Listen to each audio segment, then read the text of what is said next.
पर एक मुनि वन में पेड़ के नीचे बैठे तपस्या कर रहे थे।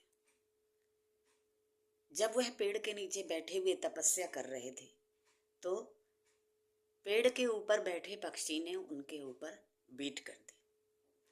इस पर मुनि को गुस्सा आ गया और गुस्से से क्रोधित हो करके मुनि ने उस पक्षी की तरफ देखा। सिर्फ देखने मात्र से ही पक्षी भस्म हो गया और जमीन पर के आकर के गिर गया। इस पर मुनि को अहंकार आ गया कि मेरी तपस्या का बल इतना ज्यादा है कि मेरे देखने मात्र से, क्रोधित मात्र से ही पक्षी के अंदर प्रभाव हो गया। अगले दिन वह मुनि पास के एक गांव में भिक्षा मांगने के लिए गया और एक दरवाजे पर जाकर के भिक्षा मांगने लगा।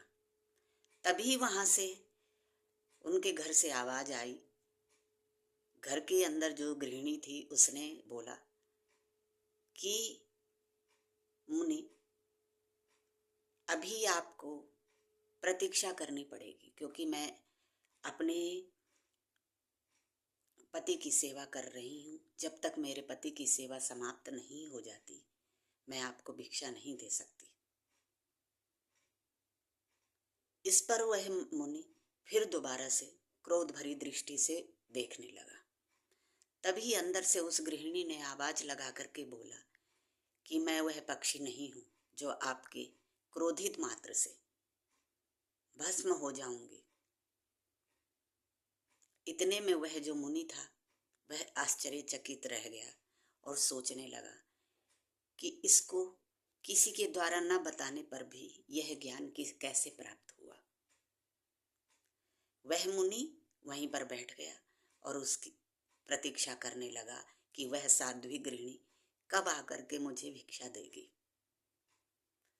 कुछ देर बाद उस गृहिणी की सेवा समाप्त हुई और वह भिक्षा लेकर के दरवाजे पर आई और मुनि को बोला, महाराज यह लो भिक्षा। वह मुनि उस गृहिणी से, साध्वी से बोलने लगा कि आपको किसी के द्वारा यह बात पता नहीं चली, फिर आपको इस पक्षी के बारे में ज्ञान कैसे हुआ।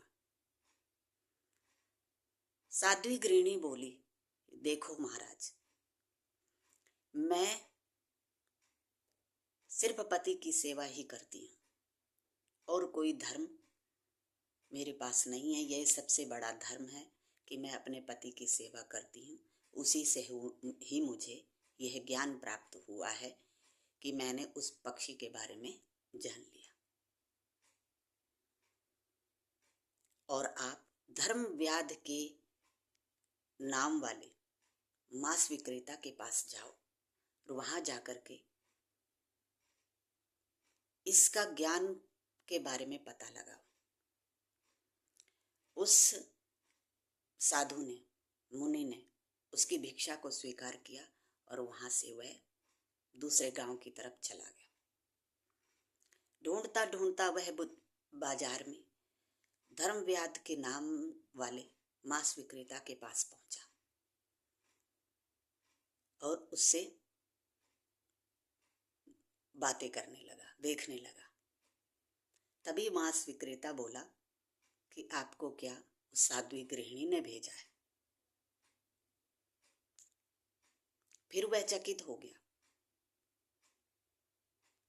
कि आपको बिना कुछ बताए इस बारे में कैसा ज्ञान प्राप्त हुआ। न ही आपको उस साध्वी गृहिणी ने बताया, फिर भी आप कैसे इस ज्ञान को प्राप्त कर सके। आपके पास ऐसा ज्ञान कहाँ से आया। मांस विक्रेता जो धर्म व्याध था वह बोला कि महाराज, मेरे पास मेरे माता पिता हैं। मैं अपने माता पिता को भोजन कराकर ही भोजन करता हूँ, शयन करा करके ही शयन करता हूँ। जब वह सो जाते हैं उसके बाद मैं सोता हूँ और उसके बाद जब वह भोजन करते हैं उसके बाद मैं भोजन करता हूँ। यही सेवा का फल मुझे मिला है, जिससे मुझे ये सब ज्ञान है। सिर्फ मैं दूसरों के द्वारा मांस भक्षण किए हुए मांस को अपनी आजीविका समझकर बेचता हूँ, ना कि मैं यह गलत काम करता हूँ।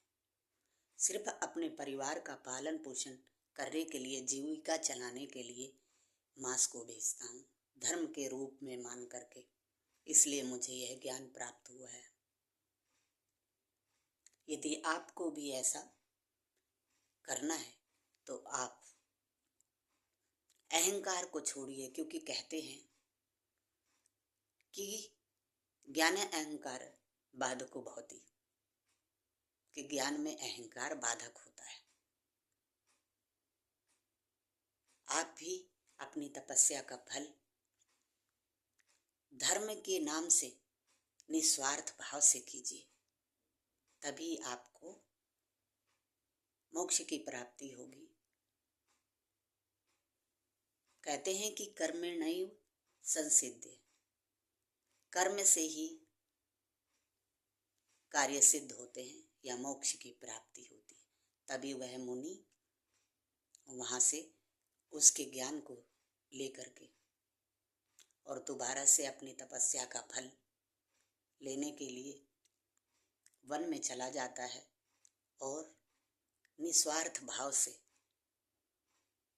अपनी तपस्या करता है और उसको तपस्या का फल मिलता है, मोक्ष की प्राप्ति होती है।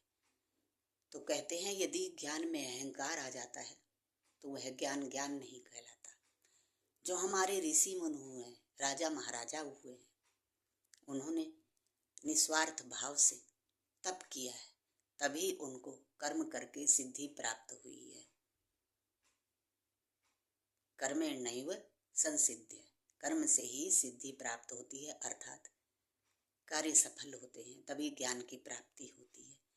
यदि कहानी अच्छी लगी हो तो लाइक करिए, शेयर करिए, कमेंट करिए। चैनल पर नए हैं तो सब्सक्राइब करना मत भूलिए। धन्यवाद।